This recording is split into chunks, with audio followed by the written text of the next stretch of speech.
Hi, I'm Faith. 5 years of marriage to Mark had me believing I'd hit the relationship jackpot. He's a hotshot attorney at Crawford and Peters, while I handle marketing campaigns for major brands. We were that couple everyone envied. Great careers, dream house in the suburbs, and weekend getaways that filled our Instagram. At least that's what I thought until last Tuesday. I was supposed to be in Chicago until Thursday pitching to a new client. But we wrapped early. Perfect opportunity to surprise Mark, right? I picked up his favorite takeout from that Thai place he loves and headed home around 7 p.m. The house seemed weirdly quiet when I walked in. Mark's car was in the driveway, but no TV noise, no music. I figured he might be napping, so I tiptoed upstairs with the food. "Baby, I'm home early. I brought dinner." The bedroom door wasn't fully closed. I pushed it open and froze. There was my husband, naked, with a woman I recognized from his office holiday party, Valerie. The junior associate he'd mentioned was so talented. What the actual hell? The takeout bags dropped from my hand. Mark jumped up like he'd been electrocuted. "Faith, you're supposed to be in Chicago." "That's your response? Seriously?" Valerie scrambled to cover herself. "I should go." "Don't bother rushing. Apparently this is a regular thing in my bed." "Faith, please, this isn't what it looks like," Mark stuttered, grabbing his boxers. "I'm not an idiot, Mark. It's exactly what it looks like. It was a mistake. It didn't mean anything. In our bed? Our fucking bed? Please, let me explain. Valerie, just go." She gathered her clothes and practically ran past me. I didn't even look at her. "How long?" I demanded. "It was just a few times, I swear. Don't lie to me. How long?" 3 months, but I was going to end it. I love you, Faith." I grabbed my purse and headed for the door. My whole body was shaking. "Where are you going? Please, let's talk about this." He followed me down the stairs. "Don't follow me. Don't call me. Don't text me. Please, Faith. I made a terrible mistake. We can work through this." I slammed the car door and peeled out of the driveway. My phone buzzed nonstop with his calls and messages. I turned it off and drove straight to my sister Sophia's place across town. She opened the door, took one look at my face, and pulled me inside. "What happened?" "I just caught Mark with another woman, in our bed.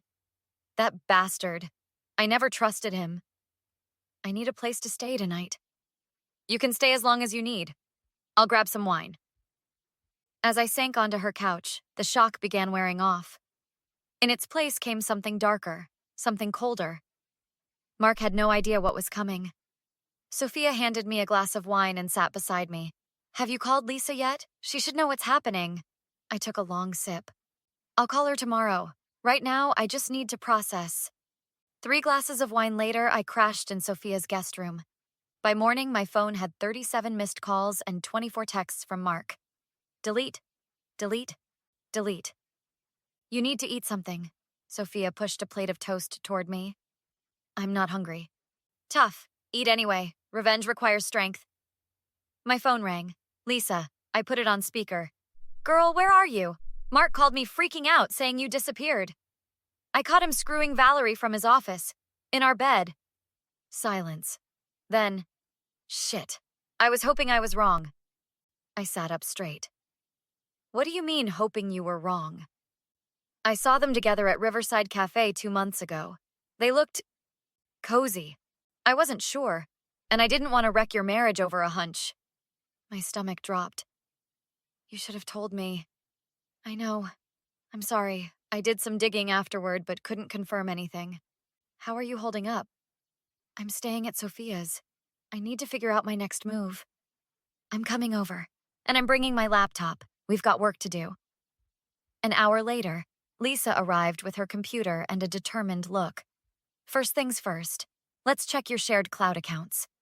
We logged into the backup for Mark's personal phone, the one I'd set up because he was too busy. The photo stream revealed dozens of deleted pictures of Mark with not just Valerie, but 2 other women. "That's Heather from accounting," I whispered, zooming in on a brunette kissing Mark in what looked like a hotel room.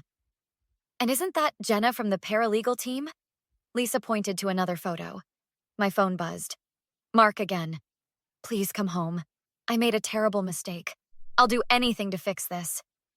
He's still begging, I showed Sophia the text. Classic. Caught with his pants down, now he's desperate. Wait, Lisa said, scrolling through Mark's email. Look at these messages to James. I read the exchange between my husband and his best friend. Dude, you're playing with fire. 3 women from the office? Faith deserves better. Mark's response. It's nothing serious. What Faith doesn't know won't hurt her. Besides, she's always working late anyway. James knew, all this time. My hands shook with rage. They've been laughing behind my back. Sophia squeezed my shoulder. What do you want to do? I want to destroy him. Not just personally, professionally. The firm has a strict no fraternization policy, Lisa said. 3 affairs with coworkers? That's career suicide.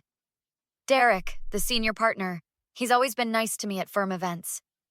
A plan started forming in my mind. The annual firm gala was in 2 weeks.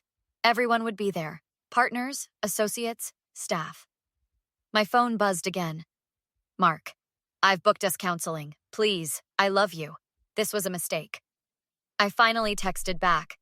I need time to think. Don't contact me for a few days. Why'd you respond? Sophia asked. I smiled coldly. Because the best revenge requires careful planning. And Mark needs to believe he still has a chance. I called Derek's office the next morning, surprising his assistant. Faith, we haven't seen you in ages. How can I help you? I'd like to discuss the Children's Hospital fundraiser with Derek. Is he available tomorrow? An hour later, she confirmed a lunch meeting. Perfect. Lisa helped me prepare that night. Remember, keep it casual. Don't give away your real motive. I've spent 5 years playing the perfect corporate wife. I know how to smile through bullshit. The next day, I met Derek at an upscale restaurant downtown. He greeted me with his trademark bear hug. Faith, what a pleasant surprise. Mark mentioned you were away on business. Just got back early. How's Diane? 30 years married next month. I'm a lucky man. 30 years. That's impressive. What's your secret? Respect? Trust? No wandering eyes? The firm actually has me lecture the new associates about appropriate workplace relationships. I leaned forward. Oh? Why's that? We've had incidents. Now we have 0 tolerance for office affairs. Immediate termination, no exceptions. Clients trust us with sensitive information. We can't have messy personal entanglements. Makes perfect sense. Speaking of the firm, I wanted to discuss hosting a table at the Children's Hospital Gala. We chatted about charity while my mind raced. 0 tolerance policy. Immediate termination. Perfect. That afternoon, I went home while Mark was at work. Our shared laptop was still there. I knew all his passwords. He'd never bothered changing them, thinking I'd never snoop. I logged into his work email. Hundreds of messages between him and the women. Some sent during client meetings, some containing confidential case information shared inappropriately.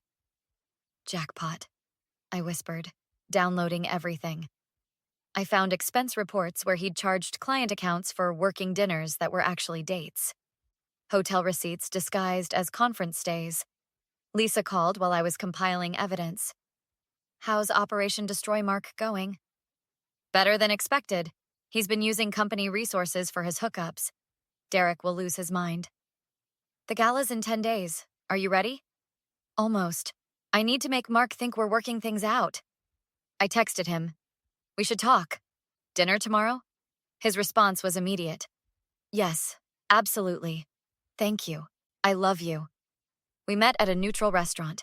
He looked terrible unshaven, dark circles under his eyes. Thank you for meeting me. He reached for my hand. I pulled back slightly. I'm still processing everything. I understand. I've ended things with Valerie, with everyone. It was a huge mistake. Why, Mark? What was missing in our marriage? Nothing. I was stupid. Selfish. You're everything I want. The gala's next weekend. Will those women be there? He squirmed. Probably, but they know it's over.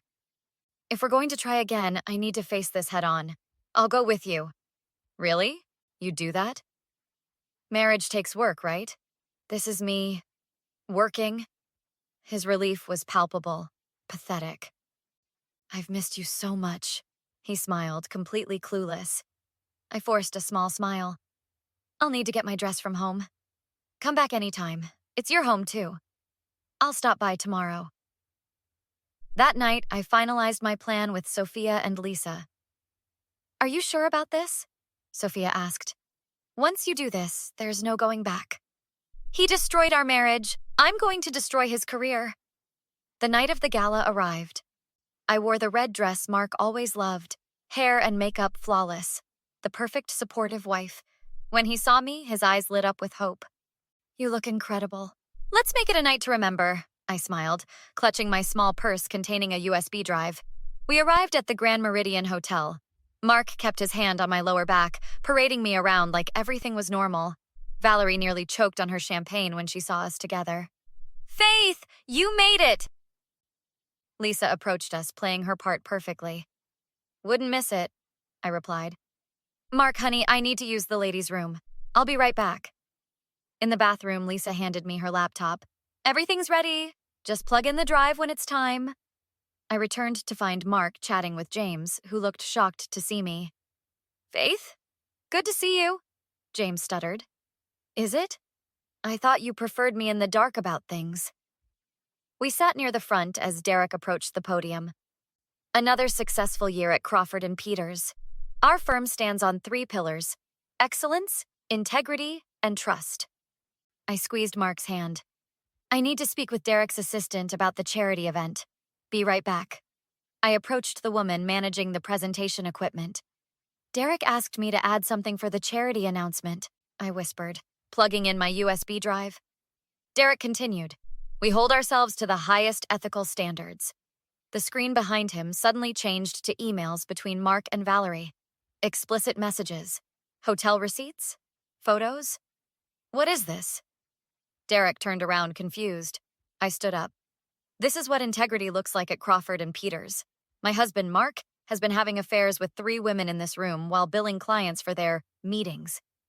The screen switched to expense reports, hotel charges, more emails. Mark lunged toward me. "What have you done?" "Exactly what you taught me, looking out for myself." Derek's face had turned scarlet. "Mark, my office now." 3 months later, I sat across from my lawyer finalizing the divorce. Mark had been fired. No competing firm would touch him. "Congratulations, Faith," my lawyer smiled. "The house is yours, plus 70% of all assets." I signed the papers and walked out a free woman. Sophia and Lisa waited for me at our favorite restaurant. Champagne already ordered. "To new beginnings," Sophia raised her glass. "I heard Mark's working at his uncle's insurance company in Ohio," Lisa added. "I don't care where he is, as long as it's not in my life." 6 months after the gala, I received a promotion at work. I bought a new condo downtown. No memories, no ghosts. Last week, I ran into James at a coffee shop. He couldn't look me in the eye. "How's Mark?" I asked, not because I cared, but because I wanted to hear it. "Still struggling. Says he made the biggest mistake of his life." "No, his biggest mistake was thinking I wouldn't fight back." What would you have done in Faith's position? Was publicly destroying Mark's career justified, or did she go too far? Should she have confronted him privately instead of humiliating him at the gala? Share your thoughts in the comments.